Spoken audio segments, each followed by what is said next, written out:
Muy bien. En la clase de hoy vamos a hablar sobre el sistema cardionector del corazón y su inervación. No se olviden que las diapositivas van a estar en la descripción. Y bueno, ya, comencemos con la clase. Tenemos que el corazón tiene la propiedad del automatismo. ¿Pero qué es este automatismo? Es la capacidad que tiene este órgano para poder contraerse involuntariamente. Esta propiedad se la dan varios nódulos o estaciones que se encuentran dispersos en todo este órgano. Tal es el caso del nódulo sinusal, del nódulo auriculoventricular, del haz de His y finalmente las fibras del Purkinje. En este vídeo también vamos a hablar sobre los haces anómalos que causan ciertos síndromes o ciertas patologías. Y al final hablaremos sobre la inervación. Ahora sí, hablemos del sistema cardionector. Tenemos que el sistema cardionector para su estudio se lo divide en dos segmentos, en un segmento atrionector y en un segmento ventrículonector. El segmento atrionector va a estar compuesto por dos elementos. Primero tenemos el nódulo sinusal, el nódulo sinoatrial o el nódulo de Keith y Flack. Y el segundo tenemos a los tractos o las vías internodales. Se les denomina tractos o vías, más no haces, ya que su existencia desde el punto de vista anatómico no ha sido comprobado. Sin embargo, desde el punto de vista electrofisiológico, estos tractos internodales existen y ayudan a que el impulso del nódulo sinusal llegue de una manera más eficaz al siguiente nódulo, a la siguiente estación, que corresponde al nódulo auriculoventricular. Pero bueno, esto hablaremos posteriormente, así que no se preocupen. Contamos con tres tractos internodales, uno anterior o de James Bachman, uno medio o de Beckenbach y uno posterior o de Torel. Luego tenemos el segmento ventrículonector. El segmento ventrículonector en cambio va a tener tres elementos. El primero, el nódulo atrioventricular de Ashoff-Tavara. El segundo tenemos el haz de His o el fascículo auriculoventricular, también lo suelen llamar, o el fascículo de His. Y finalmente tenemos a las fibras o la red de Purkinje. Por cierto, el haz de His se divide en una rama derecha y otra rama izquierda. Ahora sí, vamos a describir cada uno de estos elementos, comenzando con el nódulo sinusal de Keith y Flack. El nódulo sinusal o el nódulo sinoatrial de Keith y Flack es considerado el marcapasos natural del corazón. Si recordamos, un poco hablemos de su ubicación. En la cara posterior de la aurícula, en su porción sinusal existe una pequeña cresta, que es la crista terminalis. Esto lo pueden volver a ver en el vídeo de configuración interna del corazón. En esta crista terminalis, entre la vena cava superior y la vena cava inferior encontrábamos un tubérculo, el tubérculo de Lower. Hacia arriba, en el tercio superior de la crista terminalis, en la unión con la desembocadura de la vena cava superior, encontrábamos al nódulo sinusal, que es el que están viendo aquí. Este nódulo sinusal es muy superficial, a tal punto de que se encuentra inmediatamente por debajo de la hoja visceral del pericardio seroso. Este nódulo sinusal va a transmitir en estado fisiológico normal de 60 a 100 impulsos por minuto. Este impulso va a despolarizar a todas las células musculares que se encuentran en la aurícula. Ojo con este detalle, estos nódulos no se componen de células nerviosas, sino que son células musculares especializadas para poder contraerse cada cierto tiempo, con cierta frecuencia. Listo con eso. Tenemos que este nódulo sinusal va a estar irrigado, como pueden observar en esta imagen. Bueno, tenemos dos imágenes. En el 70% de los casos va a estar irrigado por la arteria coronaria derecha, mediante la arteria del nódulo sinusal. Y en el otro 30% de los casos va a estar irrigada por la arteria coronaria izquierda. Y en casos súper excepcionales va a estar irrigada por ramas extracardíacas, como en el caso de las arterias bronquiales izquierdas. Sí se han encontrado estos casos en que las arterias bronquiales irrigan a este nódulo sinusal. Ahora, vamos al siguiente. Tenemos a los tractos o a los, aquí me he equivocado, es tractos o vías internodales, ya lo recalqué al principio del vídeo. Son tres, ¿no? Tenemos uno anterior. Bueno, aquí por motivos de...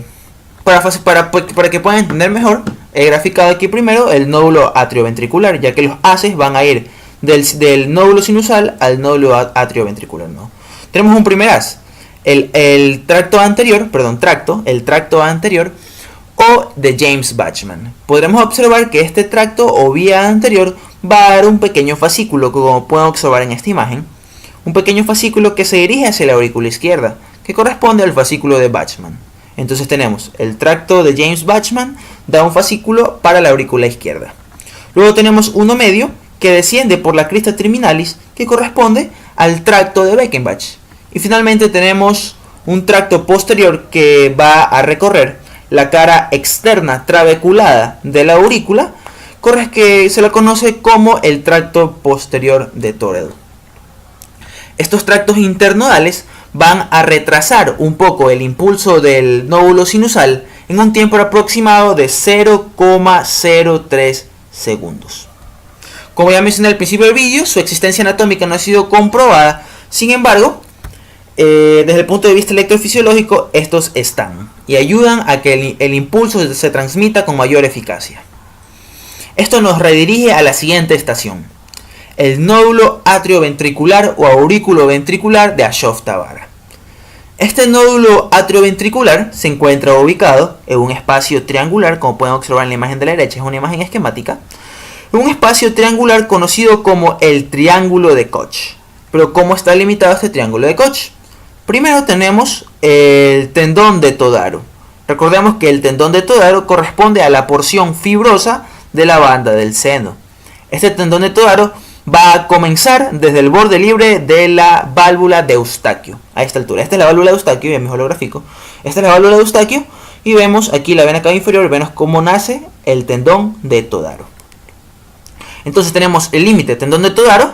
Hacia abajo la base va a estar formada por la válvula de Tevesio del seno coronario y anteriormente, ¿por qué? Por la valva septal de la tricúspide.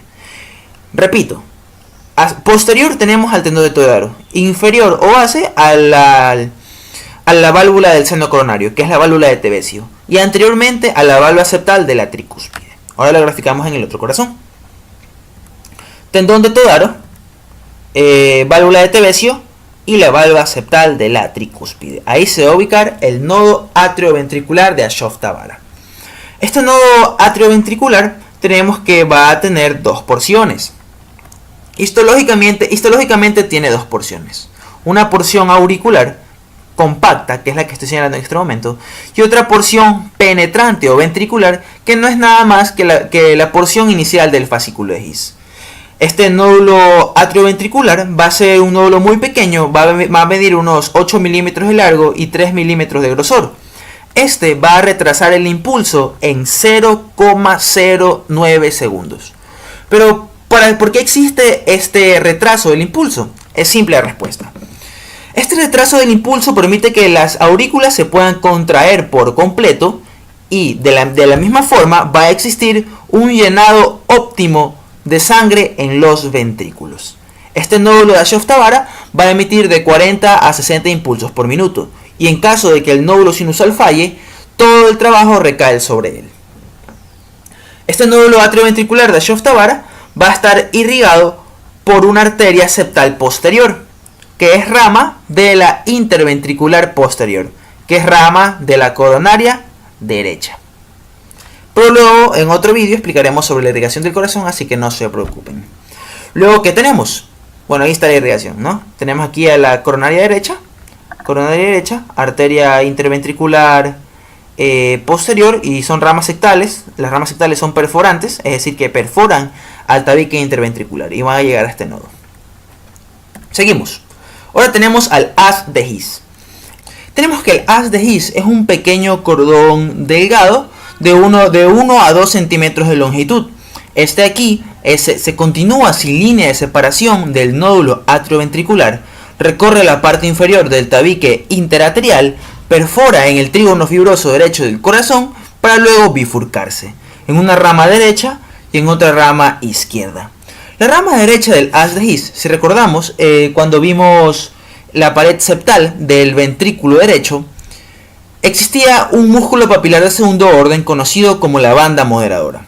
Bueno, este fascículo derecho o la rama derecha del haz de His va a recorrer en el espesor de la banda moderadora y va a llegar a la base del músculo papilar anterior, para luego dar origen a la red o a las fibras de Purkinje.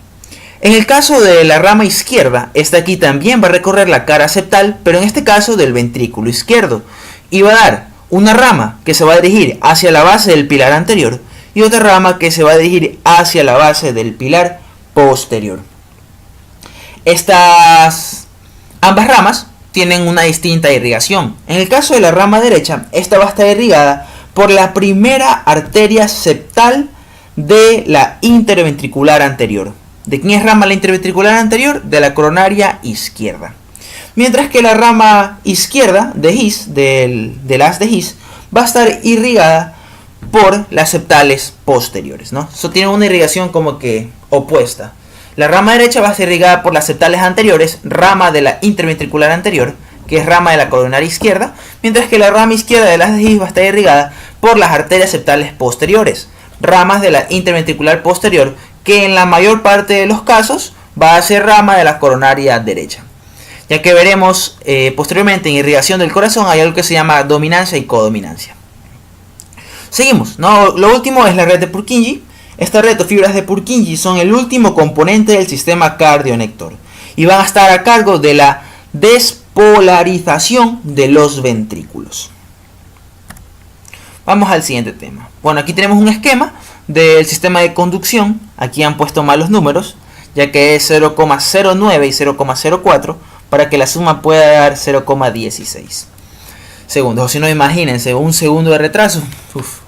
Bueno, vamos a explicar un poco esta imagen. Aquí tenemos a las vías internodales o tractos internodales, anterior de James Bachman, media de Beckenbach y posterior de Torel.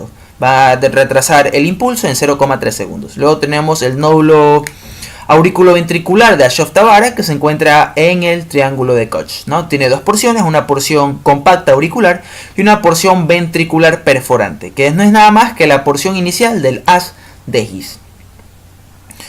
Que este va a retrasar el impulso en 0,09 segundos. Esto va a hacer para que exista una buena o una completa contracción auricular, para que exista un llenado óptimo sanguíneo ventricular.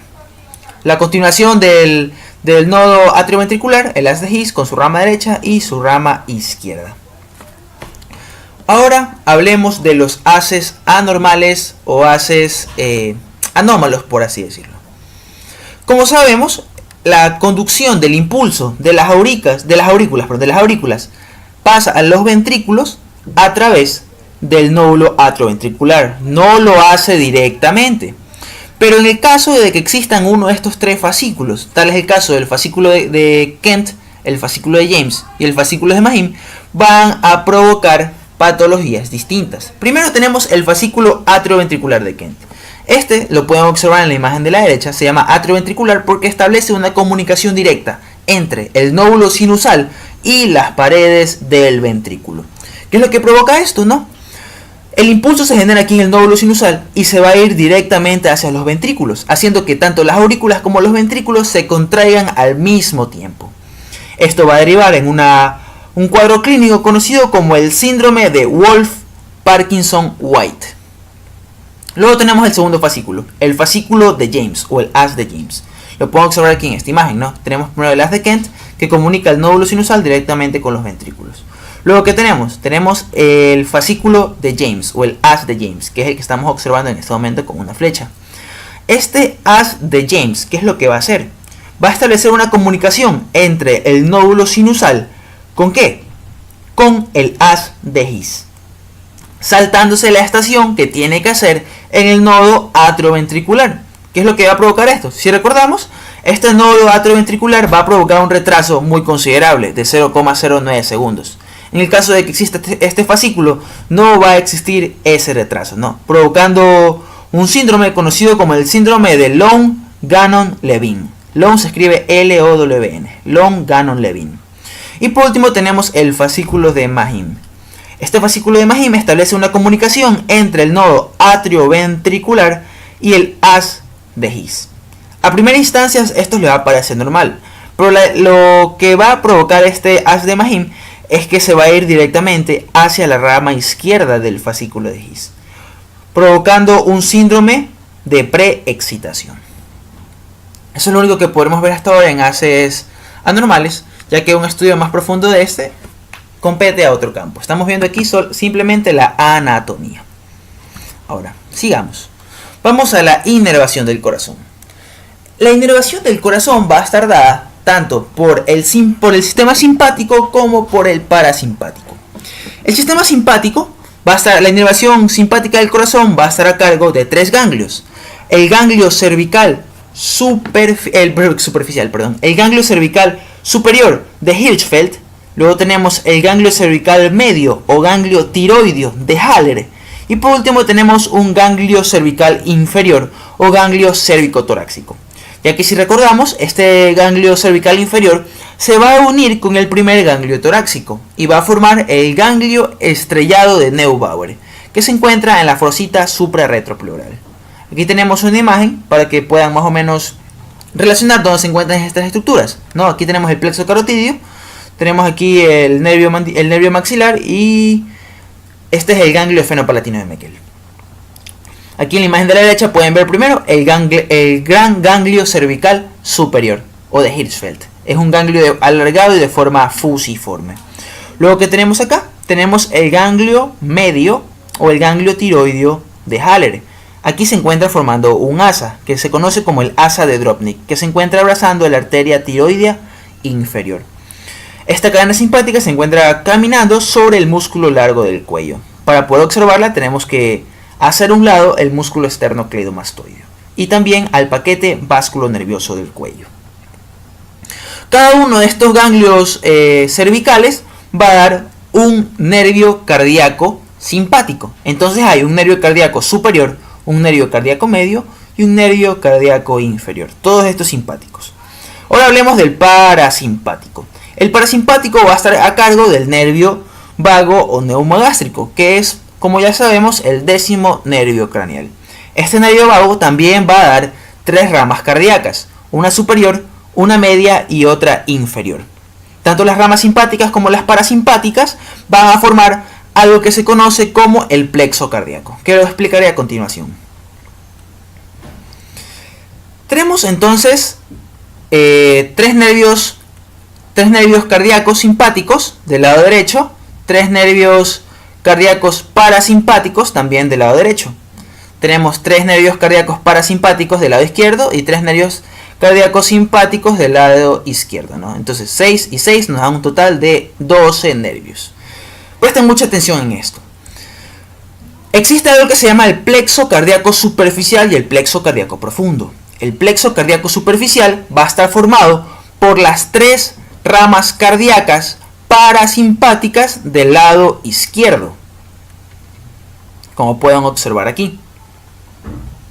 1, 2 y 3. Este es el nervio vago. Estamos viendo de frente, así que por eso digo que este es el lado izquierdo. ¿Ya? El plexo cardíaco superficial va a estar formado por los 3 nervios cardíacos parasimpáticos izquierdos y el primer nervio cardíaco simpático superior izquierdo. Repito, no es algo confuso. El plexo cardíaco superficial va a estar formado ¿por qué? Por los nervios cardíacos parasimpáticos izquierdos y por el nervio cardíaco simpático superior izquierdo. Eso forma el plexo cardíaco superficial. Y luego tenemos el plexo cardíaco profundo, que lo forman las demás ramas. Es decir, todas las ramas simpáticas y parasimpáticas del lado derecho, superior, media, inferior, superior, media e inferior, y las 2 ramas simpáticas, media e inferior del lado izquierdo. Media e inferior del lado izquierdo. Ambos plexos cardíacos se unen a la altura del callado de la aorta y aquí vamos a encontrar un pequeño ganglio conocido como el ganglio de Reisberg. Y bueno, eso ha sido todo en cuanto a inervación y sistema cardionector del corazón. Espero que les haya servido de ayuda. Ya saben, las diapositivas van a estar en la descripción. Síganme en mi cuenta de Twitter, @besalio. Y bueno, esto ha sido todo. Gracias.